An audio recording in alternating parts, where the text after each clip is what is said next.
Move ahead, improve, and excel. Brahm Vidya, divine science of ultimate evolution of consciousness, again and again reminds and invokes the individual self to arise, awake, and proceed on the path of improvement. Every atom of nature is in movement to go ahead.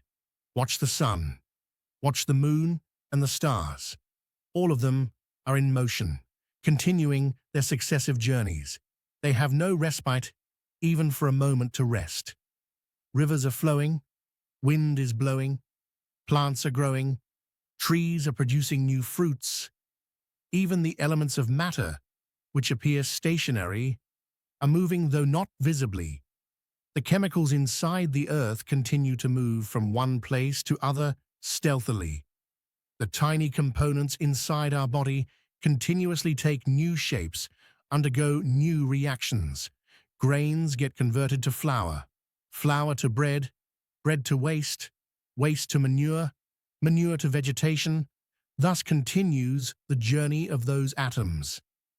The researchers of particle physics reveal that every electron is in motion, rotating on its axis at a speed of hundreds of miles per second.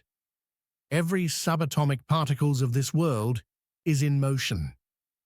In the book Jivana ki Guda Gution par Tatvik Prakash, Unfolding the Hidden Secrets and Riddles of Life, I have elaborately explained that life is progressing every moment.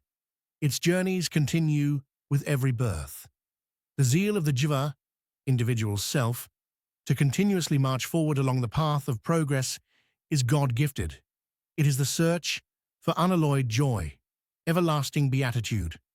This hidden force works behind the endless cycles of births. There is no question of getting satisfied with the progress made.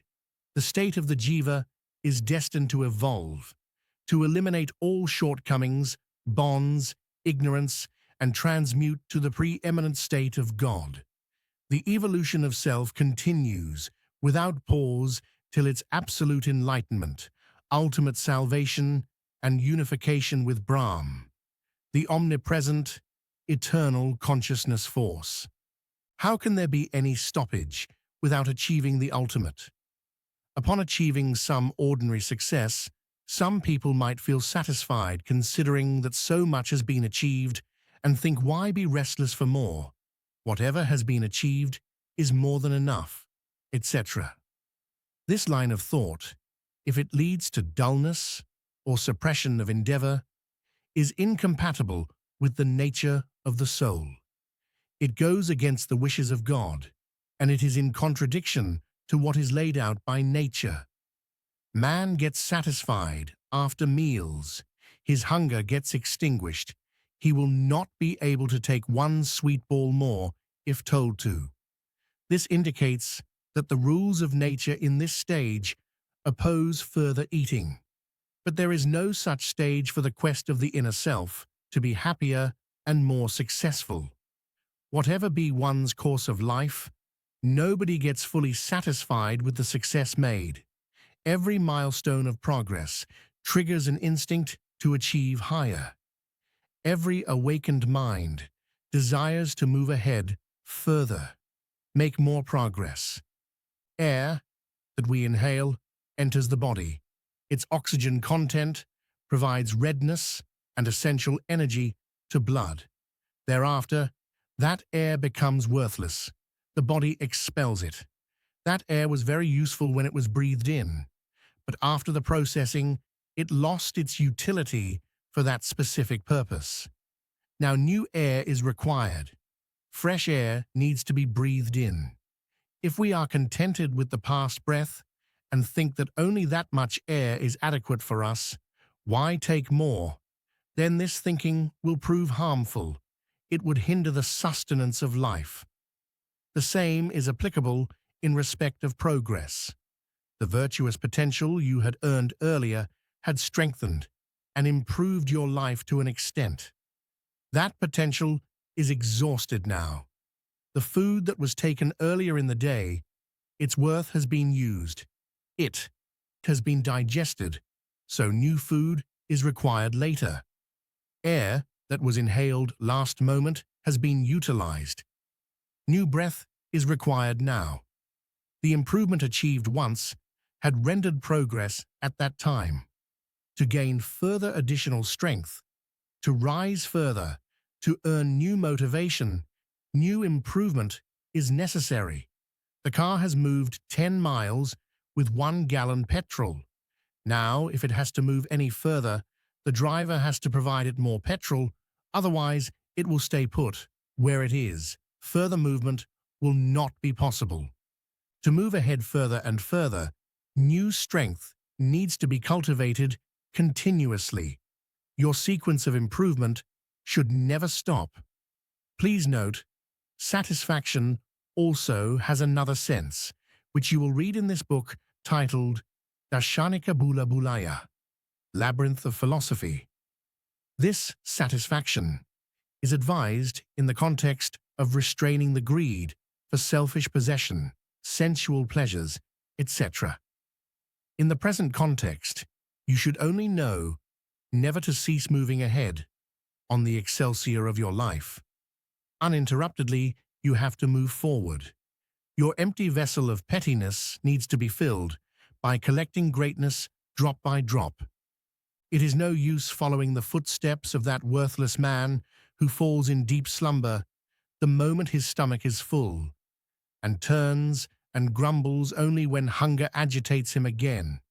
Watch the small ant, which prepares for its future. It collects grain in its hole for the time ahead, so that it can face struggles in its life with renewed determination, so that it can remain alive even if it does not get an opportunity to get out of its hole for several days due to rains. The small honeybee also plans today for its tomorrow. So it is certainly not proper for man, the intelligent being, not to think ahead after fulfilling needs for the day. If you intend to tread the path of refinement and improvement continuously in this life and in the lives thereafter, then it is quite essential that you care to organize proper food to continuously gain strength in the journey. Whatever virtuous qualities and potentials you are collecting at present will prove very useful in future.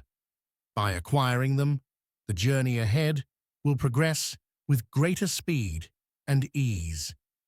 Supernormal talents and extrasensory potentials, Navanidhi, Astasiddhis, are attainable by devout yoga practices, yoga sadhanas. Tempted to acquire these riddhi-siddhis, many seekers adopt ascetic disciplines and endeavor arduous yoga sadhanas. Warriors embrace the risk of death and march to the battlefields to attain victory. Devotees undertake journeys in the mountains covered by dense forest in their search of divine bliss of heavens. On materialist front as well, people leave no stone unturned to become rich, perform arduous physical exercises to become strong, burn midnight oil in studies to become learned. These examples show that our inner sense renders special importance to the need for improvement and ascent, and we take great risks to fulfill that need and also volunteer to undertake intense efforts. The test of a fake need and a real need is that for anything false or fake, there is no willingness to sacrifice, but for real needs, one would be willing to take pains and sacrifice. If a man fond of films is asked to get his finger cut to see a film, he will refuse, as his need to see the film is fake. Such a big pain cannot be borne for it. But if any dear one like his wife or his son is trapped in an incident of fire, it is possible that one may jump into the fire to save them, even if it may result in loss of his own life. Which of the needs to see a film or to save life of the loved ones is real and which one is fake? It can be judged by the extent of sacrifice one would undertake for its sake. We see that the desire to make progress is so strong in the nature of a man that he undertakes pains and risks for that. This thirst of an awakened soul is real. The real need is so intense and inducing that one gets compelled to strive for it with full force. Nobody dislikes taking rest and enjoying, but the desire to progress, inspired by God, is so strong that one willingly takes pains for the same, leaving aside all enjoyment. To remain contented means that for some reason, if success is not achieved or is achieved not to the desired extent, in spite of best efforts, one would restrain anguish, avoid frustration and irritations, and remain calm considering the results as God's wish. To make progress is ordained by God. Every wise man has agreed that obeying this God's wish is to be regarded as duty. This world is like a workplace where you have appeared for performing your tasks. You must wish to be victorious and prosperous by being successful in attaining your projected targets, and you must strive with full enthusiasm in fulfilling that wish. A parent loves that child more who is more industrious. The child who earns and bears his responsibilities is welcomed and taken care of at home. His parent does not wish to receive a part of his earnings. He or she just feels satisfied seeing the child's progress. If one child becomes a district collector and the other a beggar, the parents will always praise the child who has become district collector, even though the material gains of that high post would go to the child only. The parents feel elated that their one creation has proved worthy. The parents are sad and disappointed with the beggar child, and they feel ashamed of his doings. They would not talk about him to anybody, and would not even disclose to any strangers that he is their son. Which parent would be proud of a dull, lethargic, or hopeless child? Who would really love him? When a child comes home after winning a game, or gaining success in an examination, or winning a competition, his parents' pleasure is expressed on their faces. They lift the child and embrace him with pride. Another child, who is weak and whiles away his time at home, will not be loved so much, even if he serves and caters to his parents whole day.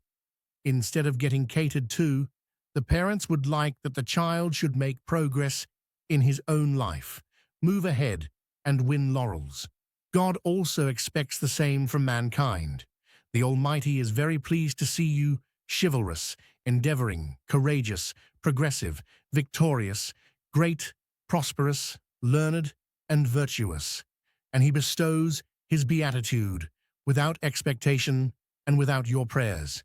He does not care whether you put on a vermilion sign on forehead or not, worship Him or not, offer Him eatables, and respect Him or not, as none of the tasks of omnipotent God get held up without all these. He does not get pleased with any of these, but His pleasure is apparent when He finds His sons rising up, making progress as He watches the success of His creation. It is observed that people who are progressive by nature continue to get assistance from somewhere or the other for moving ahead, at times suddenly, to an extent beyond their anticipation or imagination. Ordinary persons perform huge tasks. They unexpectedly get such opportunities which open up avenues of enormous progress. Seeing them persons with average intellect remark that such and such person has turned lucky, that destiny has showered great support to accelerate his progress. We term it mercy of God. A parent always weighs the habits and wishes of his children. He sends that child to school who is keen to study. He opens a shop for the one who is interested in business and assigns the task of grazing the cattle to the one who is lazy and disinterested. The parent arranges finance if needed to set up business or to pay for fees and other expenses for studies for the ones who are inclined so. On getting the money order all of a sudden, for meeting the expenses of studies, an innocent boy may feel that the help has appeared totally out of the blue. But in fact, nothing is sudden in this organized world. Every task progresses systematically. The child, being very keen to study naturally, draws the attention of his parents, and his sincere diligence compels them to arrange support for his studies. The parents do not care for a disinterested, effortless child after engaging him in the task of grazing once, but they cannot leave the industrious and studious children unattended. God is pleased with the earnest, worthy efforts of an individual who has a strong desire to excel, who wholeheartedly makes efforts and strives for chiseled refinement and progress. He is regarded as a true devotee and is graced by God's love. There is no surprise if God renders some special assistance to the one on whom he bestows special love. There is a well-known saying, God helps those who help themselves. The Supreme Father presents means of assistance for the people with progressive nature to make their endeavoring journey smooth. This is how getting sudden, indefinite, unknown assistance becomes possible. The Holy Bible states, "Demand, and you will be granted. Knock, and it will be opened to you." The Holy Ramayana also implies the same. He who loves something truly will get it undoubtedly. This world is God's complete creation in all respects. Nothing is lacking or lying disorderly here. All can be achieved provided there is an inner desire, a strong will, accompanied with intense efforts. When a small child crawls on his knees, his mother teaches him to stand and walk. She shows him a piece of sweet at a slightly higher point so that the child stands up to get it. When he has learnt to stand up, she tempts him with a fruit, a sweet, a toy, etc., to teach him to walk on feet and encourages the child. In this process, her hidden aim is that the child learns to stand up, leaving crawling, and learns to walk on his feet and keeps up his progressive journey. Likewise, God has presented the attractions of name and fame, wealth, property, wisdom, strength, etc., so that we strive zealously to achieve them, and while making efforts, evolve our mental makeup to an improved, strong, and developed one. We are also performing like those small children who try to learn standing up and who walk enticed by a piece of sweet. Agreed that materialistic prosperity is perishable, it stays for a while and gets destroyed soon.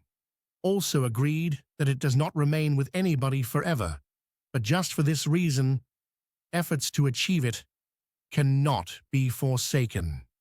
Agreed that a piece of sweet cannot extinguish the hunger of the child for whole life. It cannot be retained forever and does not fulfill all his requirements. Even then, if the child tries to get it, he loses nothing but gains. He got a small piece, but at least he got something. He enjoyed the sweetness only for a while, but at least he gained the enjoyment. He felt happy to get the piece only for some time, but he gained the happiness of success in his attempts. Actually, he gained a lot and lost nothing. It can be observed that indirectly he achieved something much more valuable than just that piece. He achieved strength. He learned to stay on his feet. He received encouragement to make progress. He developed self-confidence, and he gained mental strength. Are all these not a lot of benefits? If that child would have remarked like the pessimists of today, "This piece is only a small one, will perish into stomach soon. Why should I take it? I will not take it and will not take pains to stand up to get it." Would the mother have been happy to get this response? Would he himself have achieved any benefit by such attitude? Such thoughts would have proved harmful to him from any angle. Materialistic property is not for giving away, is not to be hated, nor is it worthless to touch. The pleasures enjoyed with our senses are not disgraceful. By creating hunger in the stomach, God has created a cycle for the man to remain engaged uninterruptedly, so that the sequence of his putting in a sustained effort and moving ahead does not cease. Similarly, other hungers have been created for other body senses. Sexual desire is not despicable. Deep researchers in sexology have established that for men of average class, involving in sex is necessary. Some bodily and mental illnesses crop up in evading sex against one's natural desire. World Census statistics shows that widows and widowers often have shorter lifespans, and their mortality rate is higher as compared to married couples on an average. This indicates possible effect of suppressing natural desires. Nose likes clean air. We will have to face the ill effects of living in an area of bad odor or polluted air if we suppress the hunger of the nose. Eyes like to see panoramic scenes. If suppressing their desire, we see filthy or abominable scenes, we will have to suffer the ill effects in one way or other as mental irritation, etc. In the form of natural hungers, man possesses a testing equipment to help him in readily ascertaining what is ordained for him by nature and what is not. Sometimes, leaving aside the medial or balanced path, man strays towards excess or extremes. This excess alone is sinful. The restraints or disciplines preached in the religious holy books are to control and avoid this excess and to save our lives from decline. Otherwise, there is no harm in fulfilling natural needs. There is nothing to lose in making diligent efforts with a desire to achieve various small attractions which appear before us. The benefit of these efforts will be physical as well as mental. Regard. To make progress as your motto of life, expand your knowledge and talents.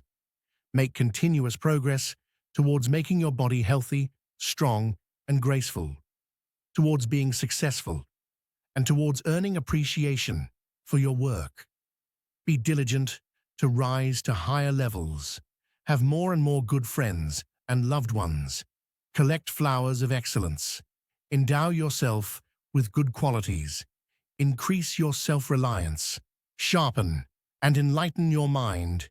Increase experience and awaken your discreet wisdom. Do not consider yourself incapable, weak, and helpless. Relinquish the doubts that how can you move ahead towards a higher goal without substantial resources. Remember that the source of strength is not in the resources or external support, but in your attitude, thoughts, and spirit. If you are raring to go with the desire of moving ahead, and your intense wish to make progress is growing stronger, then rest assured that you will definitely gain the resources. God blesses them who surge ahead with courage. Your parent, the God, likes your efforts, courage, strong wishes, and helps you in moving ahead. The great scholar of nature studies, Dr. E.B. James, has established with a lot of data and evidences the evolutionary theory that selecting the most capable is the rule of nature. To protect the one who is strong, it allows many who are weak to perish. Storms uproot the weak trees, but strong trees remain determinedly firm in their place. The weak get crushed in the struggle against disease, poverty, and war, but the strong are able to bear the burnt. Thousands of small fishes lose their lives for sustenance of the life of a big fish in the same pond. Small plants die without food in the process of a big tree getting fed. Numerous vegetation of grass and leaves perish to feed one animal. For the survival of a lion, many animals have to perish. It is a bitter truth, proclaiming in its cruel tone that life is a struggle. Only they will survive who make themselves strong in every way. This resourceful earth is for the brave, not for the weak. More precisely, it is the workplace, a gigantic source of opportunities for those who dare. Here the industrious are honored for the victory, and the weak, coward, effortless ones are rejected and thrown out mercilessly. Beware, do not be under any wrong impression, for you may remain engrossed in relaxing and enjoying, and may neglect efforts towards garnering strength, but soon merciless rules of the nature would crush you, finding you weak. You may be compelled to fall into the cycle of unbearable troubles as a punishment for your weakness, effortlessness. So be careful from the beginning. Be careful and protect yourself. Get stronger and better. You should be strong to save yourself from getting ruined in the struggle of survival with dignity. Stand yourself up on strong foundations. Spiritual teachings imply that obedience to what God has ordained for means that you endeavor to progress, to excel. Steadfastness is required for self-protection. Firmness is necessary to avoid troubles. Strength is needed to enjoy the pleasures of luxury and prosperity. Radiance of personality and self-reliance are prerequisites for constructive altruistic efforts. There is the same call from all directions: awaken, move ahead, and achieve higher goals. We say that you improve yourself. Follow the great path of soul ascent. Do not pause in your endeavors to find God. Cultivate virtuous qualities and carry on worldly progress to garner capabilities to accomplish the great journey gracefully. Continue your attempts to become powerful, talented, prosperous, great, and revered.